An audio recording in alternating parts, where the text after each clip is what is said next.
Hello again, Tom here, and welcome to my second regular coin review. I'm just blown away by the reception that my first video on the 1912D Lincoln cent received, and I'm so glad that everyone's been enjoying it. Today's regular coin is a 1982 Chuck E. Cheese token. Alright, it's not a coin because it wasn't issued from a government mint to be used as money. But did you know that in 2007, a Chuck E. Cheese token collector put out a bounty of $1,000 for a rare Chuck E. Cheese token? Stick around because not only did he find it, but his entire collection was purchased in an estate sale, and that rare token is currently up for sale on eBay. I started out researching for this video by having this 1982D Washington quarter be my regular coin. But as my hunt for the story took me on its wild journey, my inner circle and I agreed that this token is really a better fit for the narrative. That change, though, means that the History of Money channel is featuring something that isn't technically money. Chuck E. Cheese tokens do have a far more interesting history than most. Because they all have dates minted on them, their progression over time can be tracked and collected just like legal tender coins. There were 434 different varieties of Chuck E. Cheese tokens made between 1977 and 2018, and there are enough ways to slice a collection to make it interesting for numismatists to cross over. Whether you put together a 6-piece set of the major design types, a 42-piece collection with one Chuck E. Cheese token in any composition, variety, or type from each year, or specialized, say, in all 93 variants of Type 1. There's a lot of crossover interest to be found in Chuck E. Cheese tokens. So, notice that on the back of this brass token, among other things, it says 25-cent play value. I was in 5th grade in 1982, and 25 cents was a respectable amount of money for a kid. Back then, I always tried to keep a modest supply of quarters in my pocket because they were really useful for buying junk food from vending machines without adult supervision. You could buy a candy bar for 25 to 30 cents, a can of soda for 35 cents. Lunch money for school, that was like 50 cents. Anything more expensive than that, and you had to go ask your mom for $1 and possibly open yourself up to an inquisition.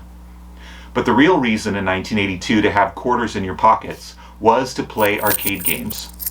1977 to 1983 was the golden age of the video arcade, and, I argue, it was the last widespread use of coins by the American public. In this video, I'll be exploring the role that brass amusement tokens like this one played in the economic boom and bust of the video arcade. Gaming tokens were minted for Chuck E. Cheese's Pizza Time Theater from its opening day in May 1977 until the transition to Play Pass cards was completed in 2018. None of the original tokens had mint marks, but Roger Williams Mint of Providence, Rhode Island first put their mint mark on a Chuck E. Cheese token in 1981, and Osborne Coinage first did so in 1986. The front of this 1982 token depicts the original rat's head design with the inscriptions Pizza Time Theater and Chuck E. Cheese. The back, in addition to the year and the value, says, "In Pizza We Trust," which is fun. Since I'm mostly focusing on the early years of Chuck E. Cheese, I'll just give you a brief timeline of the 5 major types of Chuck E. Cheese tokens. Type 1, A and B, lasted from 77 to 83, and that's convenient for my narrative today. Type 2 from 83 to 90, Type 3 from 90 to 2006, Type 4 from 95 to 2013, and Type 5 from 2013 to 2018. Type 1 is divided up into the 2 subtypes 1A and 1B. Tokens that are generic without any city listed fall into subtype 1A, and those specifically listing a city fall into subtype 1B. Of course, since there was only one location at that opening, the Type 1A tokens minted in those first 6 months of business are more rare than those minted in the full years of 78 to 83. Again, Chuck E. Cheese tokens are unusual because the original designs mimicked real coins with a date of manufacture printed on the head side and a denomination and motto on the back. Type 1 also exhibits the most varieties of any other type. At least 6 different varieties of this Type 1A token were minted in 1982, and that leads me to believe that in the early years of Chuck E. Cheese's development, several different token manufacturers were given the same concept art, but leaving each engraver to interpret it differently on the dies. Well, either that or the corporation was experimenting with different design features, such as this 3D version of Chuck E. in 1981. It uses a distinctly different font and is missing the fan ornaments on the obverse and reverse. Different metal compositions were used, including brass, gilded brass, bronze, gilt bronze, copper-plated, zinc, and nickel-plated brass. It's not known for sure why the nickel-plated brass tokens were produced in such numbers, but there's speculation that all the Type 1 nickel-plated tokens were actually mint-proof tokens. 1 or 2 proof tokens were included in each batch of tokens delivered to a restaurant. This suggests that they were technically not standard production tokens and would be extremely rare. Perhaps they were used by the mint to test the final design of the dies before running a complete batch. We just don't know. There were also tokens that were different colors, some anodized, some were plated or spray painted by the location after the fact, and those were used as control tokens or manager tokens. In 2014, Yagi posted on the forum of arcademuseum.com explaining that spaceport arcade attendants are issued a set amount of plated quarters per shift to be directly inserted into games to deal with malfunctions.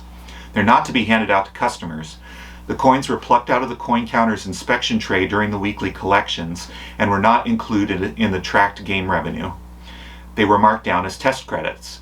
This made the meter readings on each game balance correctly. After a collection, the painted quarter counts should be fully replenished. If a bunch of one color was missing, someone had a lot of explaining to do. Type 1B tokens, beginning in 1978, were offered as a promotional incentive to new franchise owners, but not every franchise that opened between 78 and 83 got them, and mysteriously, some corporate centers also got them. The 1979 franchise brochure here states, "You'll receive 5,000 free tokens stamped with your location and date, a real collector's item, plus your own die to mint as many more tokens as you need." Type 1A tokens were produced for every corporate or franchise center that did not get the Type 1B design. Finally, there's a strange 1B variety from 1982 that instead of having the location printed, it simply says, "Have pizza." Fairly early on, most video arcades began using tokens instead of quarters, for multiple reasons. When the first Chuck E. Cheese location in San Jose opened in '77, they opened with a custom designed token with their logo and advertising. So, what exactly are the advantages of tokens? First, primarily tokens kept the machines from jamming and reduced the number of repairs. Using quarters brought from home were more convenient for the game players, but not for the arcade owners. Most arcade machines have narrow coin slots to better read the coins inserted. Those reeded edges and the design of the quarter would frequently clog up and jam the machines.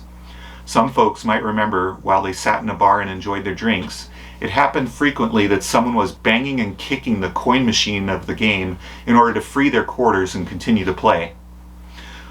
So the arcade machines were more durable by accepting tokens instead of coins.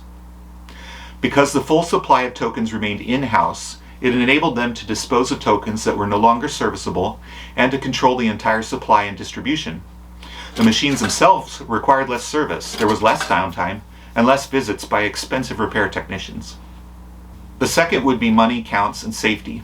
Since an operator of an arcade needed to sell their tokens to the customers in exchange for cash, it provided them with a single point of sale, the token exchange machine, to easily calculate arcade profits. Also this way, a regular employee of the business didn't need to be trusted with the handling of cash and coins on the arcade floor. The security and safety of both the employees and of the patrons was increased when the coin hoppers only held tokens and not legal tender.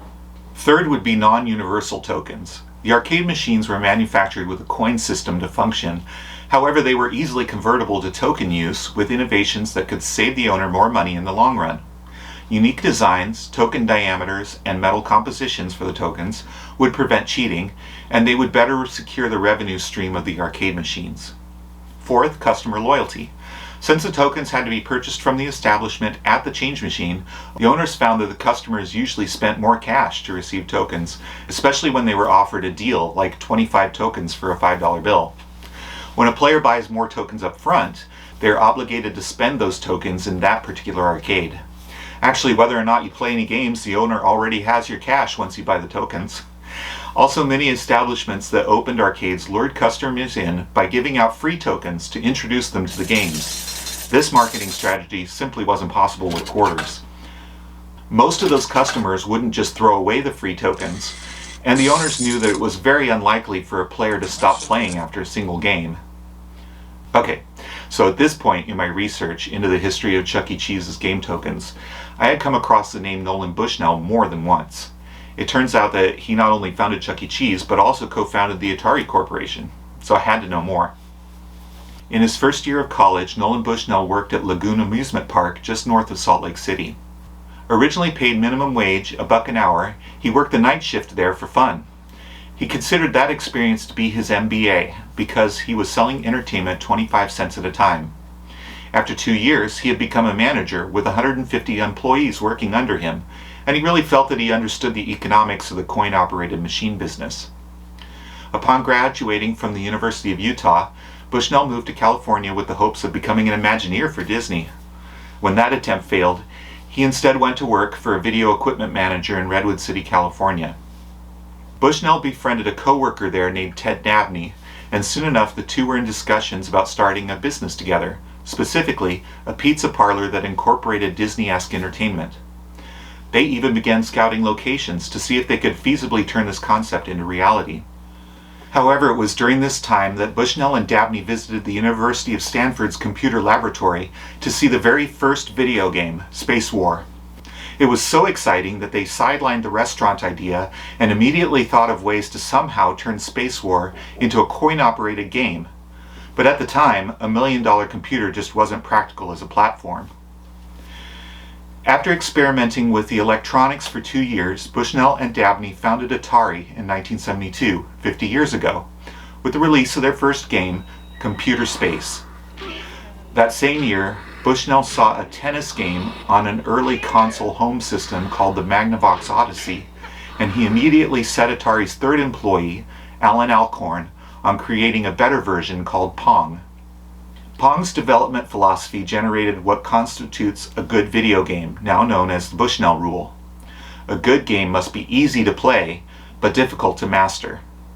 From his coin-op business acumen, Nolan knew that you didn't want the average player to play more than 3 minutes, so he had Al cut the size of the paddle in half. Nolan laughed as he said that that feature alone doubled Pong's profits. The original prototype was placed in Andy Capp's Tavern in Sunnyvale, California, and allegedly on its first day, its laundromat-style coin receptacle filled up with quarters until it jammed and wouldn't take any more. Atari built the hardware for a proper coin-op cabinet, and Pong was instantly a national sensation. Everything about Pong was alluring, even the way it sucked quarters from your pocket as you dared to master it. And it wasn't cheap. Pong broke the coin-op barrier with its quarter per game charge. At the time, pinball still gave its pinheads and plungeroos 3 games for a quarter. Alan Alcorn saved this original 1970 quarter from that first Pong prototype, which was later cast into acrylic by Atari co-founder Ted Dabney and presented to Alcorn in recognition of their success. It recently sold at an auction in 2022 for $6,710. Before '77, you could only play pinball or Pong machines in bars and bowling alleys, but Bushnell was the disruptor who started a shift in popular culture. In May 1977, the same month that the Starcade opened along with Space Mountain roller coaster at Disneyland, Nolan Bushnell opened the first Chuck E. Cheese's Pizza Time Theater in San Jose, California. He created a safe and family-friendly establishment for the children to play video games, opening the coin-op market beyond bars and unsavory teenage hangouts. Pizza Time Theater was conceived as nothing but vertical market integration for Atari's games. Pizza was considered to be a fun food, and as a bonus, it took 20 minutes to cook. Therefore, the pizza was merely an arcade life support mechanism, and soon he found out that people who threw birthday parties there would double the arcade spending per person. Just like a casino books headline entertainment to bring in patrons, Bushnell used the desire to be a Disney Imagineer to create an animatronic band that starred in regular musical comedy shows to keep the parents entertained at the tables with sophisticated humor, while their children were out spending more of their money. In other words, the arcade functioned like an electronic babysitter. Parents could enjoy the illusion of a family night out without having to be bothered by the family. Chuck E. Cheese researchers said that the idea was very popular with workaholic dads who were suffering from what they would call YEG, young executive guilt. And when this guilt would drive dad into taking the kids out, it was primarily the child who was making that decision because of the guilt orientation of dad being away, out of town on business, not spending enough time with the family. The manager of the original Chuck E. Cheese location on Winchester Boulevard had a 4-year-old in 1977, and when she asked, "Hey Dad, I'd like to go to the Pizza Time Theater," or McDonald's or whatever, he would have a tough time resisting that. So, summer 1977 was the start of the golden age of the arcade. Real space exploration was in the headlines. The movie Star Wars kept playing for months and months at the box office. But then, with the invention of new games such as Space Invaders in April 1978, the coin-op video game really exploded onto the entertainment scene. Space Invaders was created by Tomohiro Nishikado, who spent a year designing the game and developing the necessary hardware to produce it. Nishikado cited Atari's arcade game Breakout as his inspiration, and his company Taito brought the first classic shoot-'em-up to the masses. It was also important for introducing the concept of the high score. When your score surpassed the previous high score, you had bragging rights for everyone to see at the top of the game. By allowing expert players to set record scores limited only by their skill, endurance, and bladder control, Space Invaders also became the first e-sport. People were playing the game over and over again to improve their scores, leading to an emotional addiction that caused revenues to skyrocket. Specialty arcades opened in Japan with nothing but Space Invaders cabinets, and by the end of 1978, Taito had installed over 100,000 machines and grossed over $600 million in Japan alone. According to one source I read, it continued to rack up profits through to 1982, by which time it had grossed $3.8 billion. This made it the best-selling video game and highest-grossing entertainment product of its time, with comparisons made to the then highest-grossing film Star Wars, which had grossed something like $486 million in movie ticket sales after its fourth box office run was completed in the summer of 1982. I kind of exhausted myself looking for good sources for these figures. I think I read it on Wikipedia, so I'm sorry if I got it wrong there. Now, there is an urban legend when Taito released Space Invaders that the game was so ubiquitous that it caused a shortage of 100 yen coins, forcing the Japanese mint to triple their production. However, it seems that the banks were able to redistribute as needed, and the mint did not significantly increase the production of the coins year over year. In 1977, Japan minted 440 million 100 yen coins. In 78, the figure dropped to 292 million. In 79, it rose to 382 million, and in 80, it rose again to 588 million. So while the numbers show that there was an overall increase in yen production from 78 to 80, the data just doesn't match the claims. The explosion of coin-operated arcade games in the United States and Japan was absolutely unprecedented, and by 1981 the media took notice as arcades became a part of popular culture. And it was now okay for middle-class people to go into the arcades. You had businessmen, college students. It was really weird because it wasn't just like a kid phenomenon, it was really an across-the-board phenomenon in terms of who was playing arcade games. Just as in Japan, the games were eating up pocket money, and while that was good news for the owners, they were being blamed for kids going without lunch or arriving late at school. Games showed up in convenience stores, restaurants, supermarkets, laundromats, roller skating rinks, discos, and there's even one reported instance of a funeral home. Anywhere people had to wait to pass the time, there was a row of arcade games to bring in extra revenue. Video arcades were the locations for many scenes in major movies of the day, capturing how they really were a staple of popular culture. I especially want to show you an early scene from the 1982 movie Tron in Flynn's arcade, because it really encapsulates the excitement of being in an arcade in 1982 at its prime, and to see the respect that skilled players received from achieving the high score. My childhood is summed up with the words Atari and Chuck E. Cheese. Christmas 1981 is when an Atari showed up in our home, but I really have to emphasize the huge difference in quality between $200 home consoles and the quality of a $4,000 dedicated platform arcade cabinet with 100 times the RAM and customized controls at its disposal. You could play Combat at home or Sinistar at the arcade. 1982 saw the release of some awesome games found only at the arcades, like Tron, Dig Dug, Sinistar, Burger Time, Q*bert, Pole Position, Joust, Donkey Kong Jr., Robotron 2084, and my favorite, Miss Pac-Man. After school, I regularly visited a large arcade in the mall, which was within bicycling distance from my house. The scene from the first chapter of Stranger Things 2 really brought back those memories of scraping together quarters for my after-school attempts at getting the high score on Dig Dug. Birthday parties for me or my friends were often spent at the local Golf and Stuff, which had a large arcade, and my parents would frequently take me and my sister to Pizza Time Theater. You know, I distinctly remember that the latter two places were definitely distributing tokens for gameplay instead of quarters. Toward the end of 1982, parents became increasingly concerned about the possible harmful impacts of video games on their children. Arcades had taken steps to make their venues family fun centers to alleviate some concerns, but parents and activists still saw video games as potentially addictive and leading to aggressive behavior.